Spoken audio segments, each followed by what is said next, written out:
हैं कि अगर दुश्मन के साथ झगड़े में आपका परिवार आपके साथ नहीं है ना, तो आपको सोचने की जरूरत है।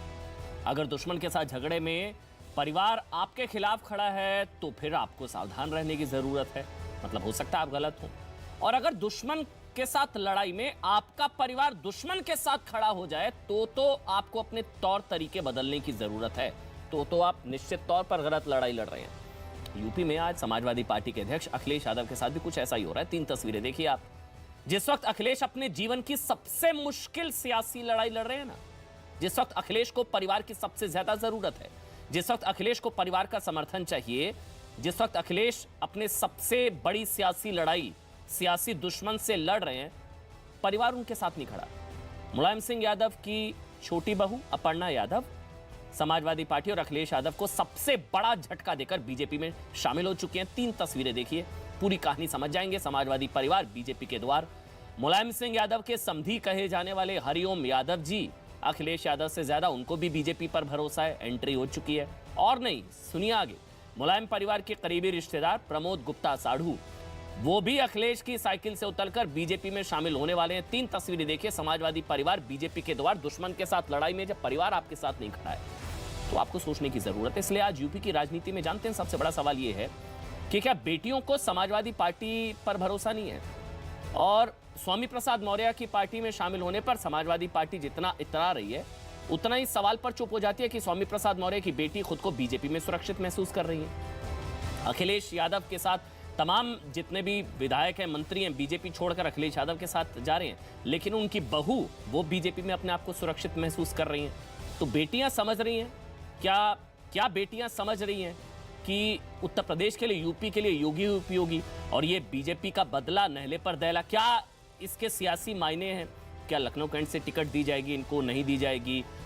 परसेप्शन की लड़ाई में क्या बीजेपी ने बाजी मारी है, या सहानुभूति परिवार के साथ होगी, अखिलेश यादव के साथ होगी कि कम से कम परिवार में तोड़फोड़ तो ना मचाए बीजेपी? अब इसके कुछ भी सियासी मायने निकाले जा सकते हैं। नुपुर शर्मा बीजेपी के राष्ट्रीय प्रवक्ता वो पक्ष रखेंगी, भारतीय जनता पार्टी का अतुल सक्सेना जी हैं वो समाजवादी पार्टी का पक्ष रखेंगे, सीपी राय जी हैं, ऋषि मिश्रा भी आपको नजर आ रहे हैं। आप सबका बहुत बहुत स्वागत। सबसे पहले नुपुर, वो तो शुरुआत से ही प्रधानमंत्री नरेंद्र मोदी के काम से प्रभावित रही हैं, तो वो कुछ नया नहीं है। वो तो वैसे भी पीएम मोदी और उन बीजेपी आपसे काफी प्रभावित रही हैं, तो कुछ नया नहीं है। वो वहां रहते हुए भी आप ही के कामों के साथ रही हैं शुरुआत से, मेरे ख्याल से ये समाजवादी पार्टी कह रही है। नमस्कार अमन, आपको सभी को, पैनलिस्ट को और सभी दर्शकों को प्रभावित तो जरूर रही है। इनफैक्ट योगी आदित्यनाथ जी के मुख्यमंत्री बनने के बाद आधे घंटे की अपर्णा जी ने अपने हस्बैंड के साथ मीटिंग भी की थी। बार बार कोई नीति हो, कोई ऐसी कोई योजना हो जो सरकार लागू करती है, और अभी हाल ही में मुझे याद है जब वैक्सीनेशन ड्राइव पे उल फजूल बयान आए थे समाजवादी पार्टी की तरफ से, खासकर अखिलेश यादव जी की और उनके एमएलसी की तरफ से, तो उसका विरोध पुरजोर मीडिया में एक बाहर आके पब्लिकली अपर्णा जी ने ही किया था। तो सालों से तो ये साफ लग ही रहा है कि उनकी विचारधारा भारतीय जनता पार्टी से मेल खाती है। लेकिन हाँ, आपने अपने पायलट में ऐसा कुछ कहा था, उसको अगर मैं अलग तरीके से कहूं, जिससे अपना परिवार नहीं संभल रहा, वो क्या तो अपनी पार्टी संभालेगा और क्या वो राज्य की और उत्तर प्रदेश की जनता के काम आएगा, या फिर क्या उनके लिए काम करेगा? साफ सी बात तो यही है कि आज समाजवादी पार्टी में भयंकर अंदरूनी कलह तो थी ही, लेकिन अब हरिओम यादव जी, अपर्णा बिष्ट यादव जी और प्रमोद गुप्ता जी के चलते मुझे लग रहा है कि जो आप सुर्खियों में दिखा रहे हैं, इससे तो शायद ये परिवार ही टूटने के कगार पे है। परिवार नहीं संभल रहा, प्रदेश क्या संभलेगा? परिवार को नहीं समझा पा रहे, जनता क्या समझेगी? अतुल जी, अतुल सक्सेना समाजवादी पार्टी से। देखिए अमन जी, अभी नुपुर जी की मैं बात को सुन रहा था, तो मैं आपके माध्यम से नुपुर जी से कह देना चाहता हूँ, तमाम आपके दर्शक भी देख रहे होंगे। देखिए, जो अभी इन्होंने बात कही कि जो परिवार नहीं संभाल सकता वो उत्तर प्रदेश क्या संभालेगा, देश क्या संभालेगा, तो ये बात दोनों तरफ लागू होती है। ये बात अपर्णा जी पे भी लागू होती है, परिवार उनका भी है। जब अपर्णा जी अपने परिवार की नहीं हो सकी तो भाजपा की कैसे होंगी? अरे अपर्णा जी गई है, अच्छी बात है, लोकतंत्र में आजादी है, सबको अपनी इच्छा के अनुसार किसी भी पार्टी में जाने का अधिकार है, चुनाव लड़ने का अधिकार है। हम तो उन्हें बधाई देते हैं, शुभकामनाएं देते हैं, पर आप देखिए एक जनाधार की बात होती है। अपर्णा यादव जी कैंट से चुनाव लड़ी थी, उनका कैंट में क्या हुआ, दूसरा लखनऊ में उन्हें कितने लोग पहचानते हैं, उत्तर प्रदेश की तो बात आप छोड़ दीजिए। तो भाजपा जिस तरीके से अपर्णा जी को लेकर के बहुत खुश हो रही है, उससे कुछ होने वाला नहीं है। ये समय खराब करने वाली बात है। लखनऊ में ज्वाइनिंग ना करा करके जो दिल्ली में ज्वाइनिंग करा करके जो उत्तर प्रदेश ही नहीं देश को क्या संदेश देना चाहती है भाजपा, क्या भ्रामकता फैलाना चाहते हैं, जो इनकी शुरू से आदत रही है, ये भाजपा के लोग ही बता सकते हैं। और क्योंकि उत्तर प्रदेश जो है आज बदलाव चाह रहा है जी। जिस तरीके से सामाजिक न्याय की पैरोकार समाजवादी पार्टी है, और अभी अतुल जी, आपके मेरे ख्याल पीछे से भी एक स्टेटमेंट चल रहा था। अतुल जी, मेरे ख्याल से अमन जो जी सवाल बोलिए। जी अतुल जी, जो सवाल शायद उत्तर प्रदेश की जनता बदलाव चाहती है, योगी उपयोगी नहीं है, ये आप परिवार को नहीं समझा पा रहे, जनता को क्या समझाएंगे? मतलब ये सवाल नुपुर पूछ रही है, ये मैसेज कम से कम, जैसे हम कहते हैं ना, मैंने शुरुआत में एंकरिंग में कहा, हम लड़ाई लड़ रहे हैं, जैसे हम दुश्मन से, एक मिनट सुनिए, जैसे हम किसी से लड़ाई लड़ रहे हैं और मेरा परिवार ही मेरे साथ नहीं है, तो मैं गलत हो सकता हूं, शायद मुझे ऐसा लगता है कि मैं किसी से लड़ाई लड़ रहा हूं और परिवार दुश्मन के साथ मिला है, तो शायद परिवार साथ नहीं है तो हम कहां लड़ पाते हैं किसी से? मुझे ऐसा लगता है। अगर मैं गलत हूं तो आप मुझे बताइए। नहीं अमन जी, आप बिल्कुल ठीक है, पर जैसा मैंने पहले कहा कि ताली दोनों हाथ से नहीं बजती है। परिवार उनका भी है, इनका भी है। एक चीज, दूसरी चीज ये है कि अपर्णा यादव का जाना और समाजवादी पार्टी में ना जाने कितने मंत्री विधायक पिछले दिनों में भाजपा को छोड़ करके समाजवादी पार्टी में आने का काम किया है। स्वामी प्रसाद मौर्य हो, दारा सिंह चौहान हो, भगवती सागर हो, तमाम ऐसे विधायक नेता भाजपा वो परिवार नहीं है ना, वो परिवार नहीं है, ये ब्लड रिलेशन परिवार की बात हो रही है। सर आप गलत अमन जी, समझ रहे 5 सेकंड हैं दीजिएगा। अच्छा, मेरे साथ, मैं एक बार बता देता हूं, मेरे साथ अवधेश सेकंड। कुमार जी भी हैं। मैं आ रहा हूं नुपुर, बताना जरूरी है, स्क्रीन पर अब दिखे हैं। अवधेश कुमार जी हैं, सीनियर जर्नलिस्ट हैं, वरिष्ठ पत्रकार हैं। उत्तर प्रदेश की सियासत को समझने के लिए मैंने विशेष तौर पर उनको आमंत्रित किया। सर बहुत बहुत शुक्रिया, आपने समय निकाला। मैं आपके पास आ रहा हूँ। सीपी राय जी भी है मेरे साथ, लेकिन पहले नुपुर आप जवाब दे दीजिए। देखिए, इन्होंने 2 चीजें कही। सबसे पहले तो इन्होंने हमारी पार्टी में है नहीं अतुल जी, लेकिन इन्होंने हमारी पार्टी के लिए सीईसी और पार्लियामेंट्री बोर्ड द्वारा जो निर्णय लिया जाता है, इन्होंने ले लिया। आई थिंक आज स्पष्ट हो गया अमन जी, जब प्रेस वार्ता में अपर्णा जी ने कहा कि जो भी पार्टी मेरे को रिस्पॉन्सिबिलिटी देगी, निर्णय लेगी मेरे लिए, वो मेरी सलाखों पर। तो वो कहां से लड़ेंगी नहीं लड़ेंगी, इस पे जरा थोड़ी सी भारतीय जनता पार्टी की सीईसी और भारतीय जनता पार्टी की पार्लियामेंट्री बोर्ड को निर्णय करने दीजिए। और दूसरी बात, वो तो ठीक है, पर आप ये बताइए ना कि मेरी बात पूरी रीता होने दीजिए, बहुगुणा मैं जोशी इनके को ऊपर नहीं टिकट बोली। देंगे या अमन जी, मयंक अच्छा जोशी को नहीं। देंगे, जरा ये भी अमन स्पष्ट जी, कर अच्छा दीजिए। नहीं वो है। कहीं ये लोग भी बेसिकली पार्टी ना अच्छा छोड़ नहीं करके है, मेरी समाजवादी बात पार्टी होने में अन्य दीजिए। दलों में ये चले अच्छी बात, ये आदत अच्छी नहीं है। अच्छा, ठीक है, दूसरों ठीक पे है। बोलने हाँ, की नुपुर, आदत नुपुर, अच्छी नुपुर, नहीं है। बोलिए नुपुर जी, नुपुर, बोलिए। ये आप अच्छी आदत नहीं है। ठीक है, ठीक है। दूसरी बोलिए, अच्छी बात, आदत कर लेते हैं, ये बोलिए। डायलॉग पे तो पैटर्न आपका है ही नहीं। मैं 2017 की बात याद दिलाना चाहूंगी, जो आपने अपर्णा जी के ऊपर आज टिप्पणी कर दी। असल टिप्पणी सार्वजनिक तरीके से तो मुलायम सिंह यादव जी ने, नेताजी ने करी थी, जब अखिलेश यादव जी के लिए कहा था कि जो अपने बाप का ना हो सका, वो किसी और का क्या होगा। तो असली अंदरूनी कले परिवार में क्या है। और अगर आप कहना चाह रहे हैं कि अखिलेश यादव नेताजी से बड़े नेता हैं, जब उन्होंने अपने बेटे को ही अपने पालने में पांव पहचान लिए थे 2017 के अंदर, तो मैं माफी चाहती हूँ, खोट तो आपके समाजवादी पार्टी और अखिलेश यादव जी के परिवार में ही है और उनकी राजनीति में ही है। ठीक है, मैं अवधेश जी आपके पास आऊं। एक अच्छा जवाब दे दीजिए अतुल भाई, आप जवाब दे दीजिए, फिर आपको लगेगा जवाब का मौका नहीं दिया। दे दीजिए जवाब, आप नहीं नहीं, ऐसा नहीं है, मैं ऐसा नहीं कहूंगा अमन जी आपको। बोलिए बोलिए, आप बोलिए सर। हाँ देखिए नुपुर जी, देखिए कौन सा ऐसा परिवार है जिसमें इस तरीके की आंतरिक कलह नहीं होती है। ये छोटी छोटी बातें होती हैं। हम जब देश की राजनीति की बात कर रहे हैं, अपर्णा यादव का छोड़ना छोटी बात नहीं है, ये छोटी बात नहीं है, ये गलत। मैंने आपको ये तो अपर्णा यादव जी का अपमान है। नहीं, अपमान नहीं, मैंने आपको बता दिया। देखिए समाजवादी पार्टी जो है टिकट जो देगी वो जिताऊ कैंडिडेट्स को देगी। यदि टिकट नहीं मिलने के कारण कोई पार्टी छोड़ देता है और अपने परिवार का भी ध्यान, छोटी बात होती तो आज ये देखिए, एक मिनट, आपने टिकट नहीं दिया। अच्छा ये खबर है भाई, आप टिकट नहीं दिया इसलिए छोड़ दिया अपर्णा यादव ने। नहीं हो सकता है उनके मन में ऐसी कोई विचारधारा चल रही है। ये अभी मुझे बताया आपने। ये तो मेरा अतुल भाई, इस तरीके से हो सकता है। आप तो प्रवक्ता हैं समाजवादी पार्टी के, आप मुझे खबर दे रहे हैं कि ये अपॉर्चुनिस्ट थी अपर्णा यादव आपके हिसाब से, और मौका परस्त थी, टिकट नहीं दिया इसलिए छोड़ दिया, आप ये कह रहे हैं अपर्णा यादव के लिए। सोच कर बोलिएगा, वो परिवार में है, अभी सोच कर बोलिएगा क्या बोल रहे हैं जी। देखिए अमन जी सुनिए, अपर्णा जी जिस तरीके से हाथरस की घटना हो जाती है और उत्तर प्रदेश टिकट नहीं दिया इसलिए छोड़ दिया, आपने ये बोला।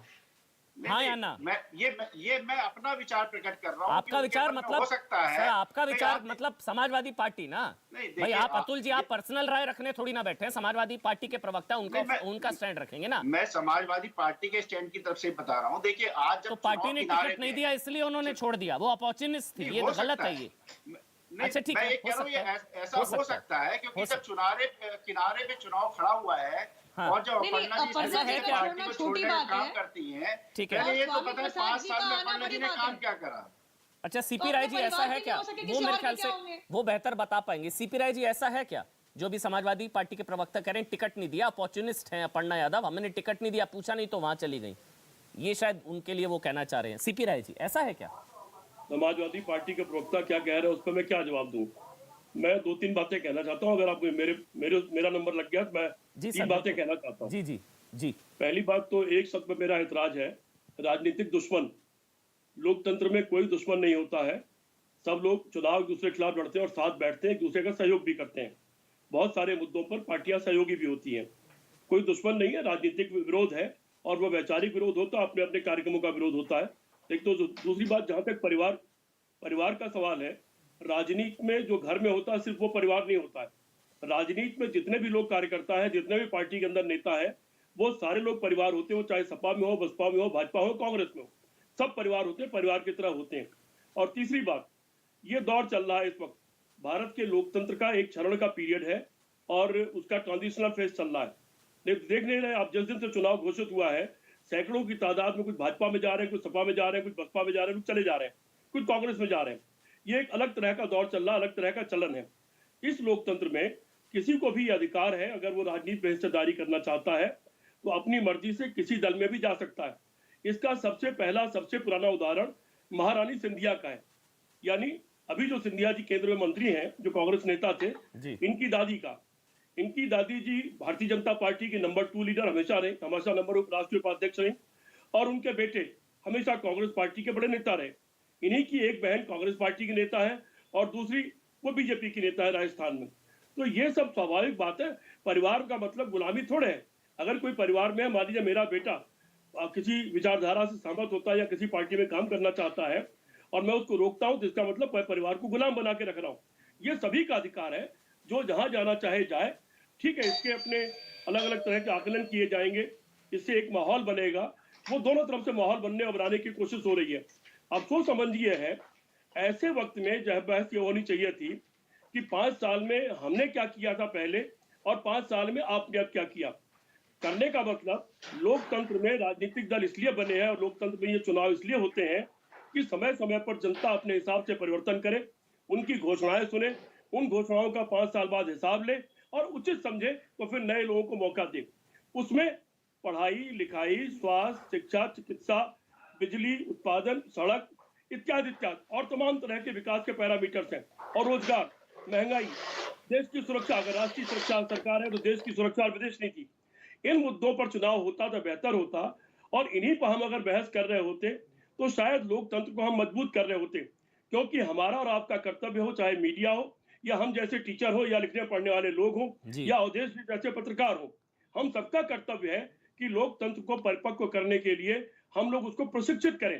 और प्रशिक्षित लोकतंत्र तभी होता है जब हम जनता के बीच में मुद्दों पर बहस करते हैं। सही बात, बिल्कुल सही। लेकिन हम बहस किन बातों पर कर रहे हैं? उनका परिवार टूट रहा है, इनका परिवार, जो वो अपने परिवार के नहीं हुए, ये अपने परिवार के नहीं हुए। मुझे लगता है कि ये बहस कम से कम लोकतंत्र को मजबूत तो नहीं करेगी। सीपी राय जी, ये मुझे अच्छा लगता है, ये दर्द शायद बाकी लोगों को तब होता जब बीजेपी में टूट हो रही थी और 3-3 मंत्री छोड़कर जा रहे थे, 14-14 विधायक, जब चर्चा हो रही थी तब तो बड़ा अच्छा लग रहा था।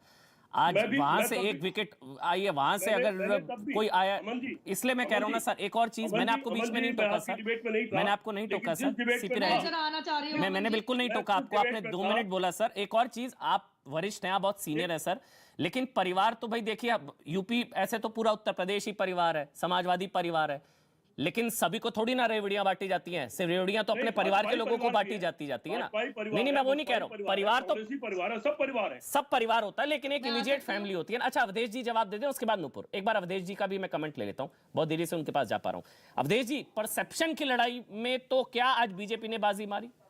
परसेप्शन की लड़ाई में। अब हो सकता है सियासी फायदा हो ना हो, वो आप बेहतर बता पाएंगे। अमन जी, मैं भी डिबेट में हूँ। जी ऋषि जी आ रहा हूँ, अवधेश जी। देखिए ऐसा है अमन जी एक बड़ी घटना को, जब कोई बड़ी भी घटना चुनाव के समय होती है तो बहुत छोटा बना के उसको पेश किया और देखा जाता है। अब इस समय चूंकि भाजपा में जुड़े हुए पहले से दूसरे दल से आए हुए कई नेता समाजवादी पार्टी में चले गए हैं, जी। इसलिए दिखाई देता है कि चलो बीजेपी ने भी उनको ले लिया है और परिवार को तोड़ दिया है। इसका अपना महत्व है, लेकिन इस घटना का इससे अलग और व्यापक और बड़ा महत्व है। पहला इसका मायने यह है कि अपर्णा यादव का बीजेपी में जाना बीजेपी की विचारधारा की दृष्टि से बहुत बड़ी घटना है, क्योंकि अपर्णा यादव केवल भाजपा में ऐसे नहीं आई हैं। आपको ध्यान होगा कि उन्होंने बाजाबता कैमरा बुलाकर और जब अयोध्या का निधि संग्रह हो रहा था एक मोटी राशि दी और उन्होंने कहा कि मैं पहले दिन से अयोध्या में राम मंदिर बनने के समर्थन में थी और मैंने इस नाते भाजपा का समर्थन किया था, तब वो समाजवादी पार्टी में थी। जी 2019 के चुनाव में लोकसभा में जब अखिलेश यादव ने अयोध्या का मुद्दा उठाया कि बीजेपी सांप्रदायिकता खेल रही है, तब भी वो कैमरे पर आई, कहे कि नहीं वहां राम मंदिर बनना ही चाहिए और ये आंदोलन सही था। जवान पत्रकार का जब कानून बना उत्तर प्रदेश में तो अपर्णा यादव ने उसका समर्थन किया। उनका एक गौशाला चलाती हैं, योगी आदित्यनाथ को बुलाया, सारे पत्रकार वहां थे, कैमरा दिखाया कि मैं गो भक्त हूं। और अब जो सबसे महत्वपूर्ण बात यह थी कि जिसका बड़ा विरोध हुआ लव जिहाद के विरुद्ध जो कानून था धर्म परिवर्तन का, उसमें भी अपर्णा यादव आई कि यह समस्या है और समस्या समझना पड़ेगा, मैं इस कानून का समर्थन करती हूँ। तो जाहिर है पिछले 2-2.5 सालों से जो अपर्णा यादव का बयान था वो बता रहा था कि विचार समाजवादी पार्टी परिवार और होते हुए भी वैचारिकता की दृष्टि से वो कहाँ है। बीजेपी 6 महीना पहले भी शामिल करा सकती थी, लेकिन चुनाव के समय उसका एक महत्व है। इसका तीसरा मायने देखिए। ऋषि जी एक मिनट रुक जाइए, उनको बोलने दीजिए, कंप्लीट कर लें, उसके बाद आप बोलिए। हाँ जी बोलिए अवधेश जी। इसका तीसरा मायने यह है कि उत्तर प्रदेश में कहा जा रहा है कि संपूर्ण यादव और मुसलमान एकजुट होकर के अखिलेश यादव के साथ है। अपर्णा यादव की बहू ही नहीं है, उस परिवार का अंग है। अगर वो टूट के जाती है तो इसका संदेश ये बीजेपी देगी और थोड़ा बहुत इसका है कि नहीं, यादवों के अंदर भी एक विचारधारा है जिसके आधार पर वो जा सकते हैं। संपूर्ण यादव के एकजुट होने के दावे पर यह बहुत बड़ा चोट है। और तीसरी एक और घटना आपको देखनी पड़ेगी, इसको अपर्णा यादव के साथ मिला के। समाजवादी पार्टी का दावा है कि मुसलमान हमारे साथ है, बाकी जा रहे हैं। कल जो तौकीर राजा, जो कि समाजवादी पार्टी ने उनको हैंडीक्राफ्ट का चेयरमैन बनाया था, वो डिप्टी चेयरमैन बनाया था, पिछले चुनाव में समाजवादी पार्टी के साथ है, वो जाके कह रहे हैं कि नहीं अखिलेश यादव तो मुस्लिम विरोधी दंगाई हैं। तो ये दो घटनाओं को मिला करके देखें तो समाजवादी पार्टी चाहे जो भी तर्क दे, लेकिन यादव और मुसलमान के गठजोड़ के साथ होने पर एक बहुत बड़ा धक्का है। विचारधारा के स्तर पर यह भाजपा का समर्थन है अपर्णा यादव का द्वारा। अब इसका चुनाव पर क्या असर होगा वो मैंने भी इसलिए बोला परसेप्शन की लड़ाई में, मतलब मैंने भी इसलिए शब्द का इस्तेमाल किया परसेप्शन की लड़ाई में, क्योंकि अब तक परसेप्शन की लड़ाई चल रही थी। स्वामी सैनी, दारा सिंह चौहान 14 विधायक, अब उनको भी टिकट नहीं मिल रही थी इसलिए वो बहू बेटी के टिकट मांग रहे थे, अब ये भी छोड़कर आई हैं। तो परसेप्शन की लड़ाई में ऋषि, उसके बाद नुपुर आप बोलिएगा, मैं कमेंट ऋषि का भी ले लेता हूं। ऋषि, यही सवाल हर कोई पूछ रहा है, परिवार का भरोसा नहीं जीत पा रहे, जनता का भरोसा कैसे जीत पाएंगे? देखिए, अवधेश जी को मैं सुन रहा था और उनका बड़ा रिस्पेक्ट करता हूं। अवधेश जी समावेशी समीक्षा करते तो बेहतर होता। अपर्णा यादव एक हफ्ता पहले एक कॉन्क्लेव में, आज तक के कॉन्क्लेव में इसी भाजपा सरकार को महिला सुरक्षा पे घेर रही थी।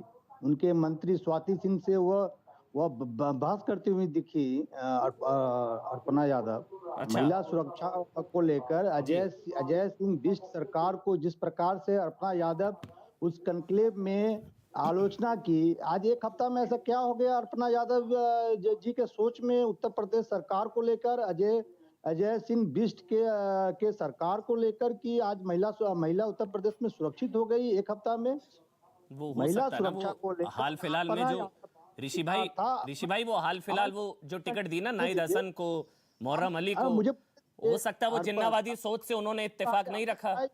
मैं छोटा आदमी हूँ, लेकिन मुझे बोलने का मौका तो थोड़ा दीजिए। ऋषि भाई, छोटा आदमी बड़ा आदमी कोई नहीं, सारी बराबर है भाई जो डिबेट कर रहे हैं। हाँ बोलिए ऋषि जी। एक सप्ताह में अपर्णा यादव के सोच में अजय सिंह बिष्ट सरकार के लिए हो गया जी, सुन लीजिए जी। उसके बाद उसके बाद मैं बताऊं, हंसिए मत, यदि उच्चारण पे थोड़ा यदि गलती हो गई हो तो ये जो हमारी बहन है वो हंस रही हैं, सुन लीजिए मेरी बात। दूसरी बात, विगत 5 सालों में भाजपा कहती है कि वह party with the difference Bhajpa है, कार्यकर्ताओं की पार्टी है। तो विगत 5 सालों में 180 विधायक दूसरे पार्टी से भाजपा में शामिल हुए हैं। तो मैं पूछना चाहता हूं, लखनऊ कैंट पे जो भी जिस सीट पे अर्पणा यादव का दावा है, उस सीट पे भाजपा के कई कार्यकर्ता चलिए, उनके अंदर का मामला ना, उधर का वो दे ना दे। मुझे एक चीज बताइए, आपको अपर्णा यादव का स्टेटमेंट याद है? सिद्धू ने क्या क्या नहीं बोला था कांग्रेस पार्टी के लिए? आज वो कांग्रेस पार्टी के साथ है, क्या क्या नहीं बोला था सिद्धू ने? इसलिए छोड़िए ना, सियासत है ये। मैं वो अपर्णा यादव के स्टेटमेंट का जिक्र आया तो सिद्धू ने क्या क्या बोला था कांग्रेस पार्टी के लिए? आज कांग्रेस पार्टी ने गले लगाया हुआ है, भाजपा को भी गले लगाया और सिद्धू को भी गले लगाया। तो छोड़िए ना, वो कौन क्या बोलता है। मैं नुपुर आप बोलिए, उसके बाद नुपुर आप बोलिए, फिर मैं अतुल जी आ रहा हूँ। नुपुर देखिए, जहां तक के अपर्णा यादव जी की विचारधारा का सवाल है, अवधेश जी ने बहुत अच्छी तरीके से समझा दिया कि उनकी विचारधारा कहाँ लीन करती थी। अब जरा 2-3 पॉइंट्स, एक तो अतुल जी के लिए कि अतुल जी कहते हैं अपर्णा जी का छोड़ना बहुत छोटी बात है, इतनी छोटी बात है, बहुत छोटी बात है। देखिए फर्क कितना है कि आपने अपर्णा जी को अवसरवादी बता दिया आज डिबेट के ऊपर। वही आज अपर्णा जी ने जब अपने टेलीविजन के ऊपर डिबेट के ऊपर एक इंटरव्यू में साफ कहा कि मैं अपने परिवार के ऊपर टिप्पणी करना बिल्कुल पसंद नहीं करूंगी, मैं अपने परिवार के खिलाफ बोलना पसंद नहीं करूंगी। ऋषि मिश्रा जी, ऐसे नहीं, एक मिनट रुकिए नुपुर, मैं समझा रहा हूँ। हाँ, मैं देखिए सब सीनियर लोग हैं, सब वेट कर रहे हैं, ठीक है ना? आप इतने सीनियर नहीं है कि बीच में बोलेंगे ना, सब बराबर हैं, हम सारे जूनियर हैं, आप सीनियर हैं ऋषि भाई। अच्छा नहीं लगता ना, बीच में मत बोलिए, बीच में मत बोलिए, मैं आपका नाम लूंगा तब बोलिए। सीपी राय जी भी है, सीनियर है सारे, उनका भी उनके पास भी जाना है, अतुल भाई भी वेट कर रहे हैं। नुपुर, बीच में कोई नहीं बोलेगा जी। नुपुर, सबसे पहली बात तो अगर मैं दोबारा शुरू करूं तो अपर्णा यादव जी को छोड़ना बहुत छोटी सी बात बता दी, छोटी सी बात है। देखिए यही तो बात है, अपर्णा यादव जी का छोड़ना छोटी सी बात थी, स्वामी प्रसाद जी मौर्य का ज्वाइन करना बहुत बड़ी बात थी। भाजपा, अगर आपको ना पता हो तो पिछले 7 सालों में 519 नेताओं का फेरबदल हुआ है, दल बदल। और अगर हाल के अगर मैं डिफेक्शन गिन लूं तो भाजपा से सिर्फ 36 नेताओं का डिफेक्शन हुआ है पिछले 7 वर्षों में। तो ये छोटी बड़ी बात आप ना करिए, क्योंकि इससे आपकी कहीं ना कहीं आपकी मॉरल वैल्यूज झलकती है कि आपने तो अपर्णा जी को, अतुल जी ने अभी अवसरवादी बता दिया। मौर्य जी अवसरवादी नहीं थे जो अपने बेटे के लिए टिकट मांग रहे थे। लेकिन वहीं पे आज दोपहर को मैं अपर्णा जी का इंटरव्यू सुन रही थी कन्या चैनल पे, अमन जी, उन्होंने साफ स्पष्ट शब्दों में कहा कि मैं अपनी परिवार के ऊपर टिप्पणी करने नहीं आई हूँ, वो उनका एक व्यक्तिगत मामला है। हाँ, उन्होंने बोला। लेकिन नेताजी ने 2017 में व्यक्तिगत टिप्पणी नहीं, सार्वजनिक तरीके से टिप्पणी करके कहा था कि भाई जो अपने पिताजी का नहीं हुआ किसी और का क्या होगा। तो राय जी के लिए मैं कहूंगी कि अगर आप उनको एक मॉरल लेक्चर शायद नेताजी को दे देते कि अपना घर का झगड़ा उन्होंने मीडिया के सामने क्यों प्रस्तुत किया, तो मैं मानती कि जो आज आप कह रहे हैं बिल्कुल सही है। और रही बात यहाँ पे टिकटॉक की, देखिए हमारा अंदरूनी मामला है। नहीं चलिए ठीक है, वो और छोड़िए। मौर्य जी के लिए कहूंगी, आपने कहा 1 हफ्ते पहले अपर्णा जी किसी कॉन्क्लेव में कुछ कह रही थी। देखिए आचार संहिता जिस दिन लागू हुई है उस दिन शनिचर था, उस दिन सुबह तक भली भांति स्वामी प्रसाद मौर्य जी हमारे नेता, हमारे मंत्री थे कैबिनेट में उत्तर प्रदेश की सरकार में। सोमवार से हमारी कोर कमेटी बैठक होनी शुरू हुई है। 2 दिन के अंदर ऐसा क्या बदल गया कि सीईसी की बैठक के पहले ही उन्होंने अपना फेरबदल कर लिया। तो अवसरवादी अगर आप किसी को कहना चाहें तो मैं सबके लिए कहूंगी जो ऑपोजिशन कैंप के आज पैनलिस्ट बैठे हुए हैं, जरा सोच समझ के बोलिए कि अवसरवादी आखिरकार है कौन। अतुल जी देखिए, होता ही है, कल को आप छोड़ के चले जाएं, है ना, हो सकता है आप भी कल को छोड़ के बीजेपी में शामिल हो जाएं, अभी तो चुनाव की तारीख में टाइम है। तो कल को आपके लिए फिर ऐसा कहा जाए अवसरवादी हैं या अपॉर्चुनिस्ट हैं, टिकट नहीं मिली कि पूछ नहीं रहा था इनको यहाँ पर इसलिए छोड़ दिया, तो ये अपर्णा जी के लिए कहना ठीक नहीं है, क्योंकि कोई शायद आपके लिए भी कोई कहेगा ऐसा तो आपको भी बुरा लगेगा। अतुल जी देखिए, और उन्होंने, अच्छा एक चीज मैं बोल रहा हूं, उन्होंने परिवार के खिलाफ एक शब्द नहीं बोला। अतुल जी ये सोचते हुए बोलिएगा उनके खिलाफ, उन्होंने एक शब्द नहीं बोला। उन्होंने बोला मैं परिवार के विमुख जाकर कुछ नहीं बोलूंगी। उन्होंने मर्यादा बनाए रखी, परिवार और पार्टी अलग रखा।